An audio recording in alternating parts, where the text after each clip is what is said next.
এটা কোরআনের সবচাইতে দামি আয়াত। ৬,২৩৬টা আয়াতের মধ্যে থেকে সবচাইতে দামি আয়াত এটা। আযম আয়া ফিল কোরআনিল কারীম, আল্লাহর কোরআনের সবচাইতে দামি আয়াত, the greatest verse in the Quran. উবাই ইবনে কাব রাদিয়াল্লাহু তাআলা আনহুকে বিষ্ণু সাল্লাল্লাহু আলাইহি ওয়াসাল্লাম জিজ্ঞেস করলেন, উবাই বলো তো কোরআনের কোন আয়াতটা সবচেয়ে সেরা? উবাই জানেন, তারপরে বললেন আল্লাহু ওয়া রাসূলুহু আ'লাম, আল্লাহ রাসূল ভালো জানেন। দেখেন কত বিনয়ী ছিলেন সাহাবারা, জেনেও উত্তর দিতে চাইতেন না, ভাবতেন না জানি বিষ্ণুনবী নতুন কিছু আমাদেরকে জানায়। বিষ্ণুনবী আবার বললেন, তুমি কি জানো কোরআনের সবচেয়ে শ্রেষ্ঠ আয়াত কোনটা?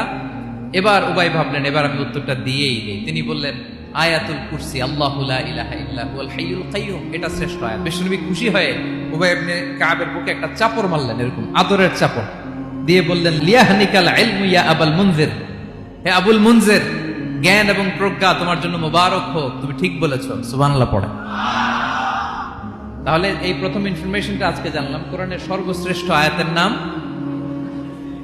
সবাই বলবেন একসাথে, কোরআনের সর্বশ্রেষ্ঠ আয়াতের নাম কোন সূরায়? আয়াত নাম্বার 255।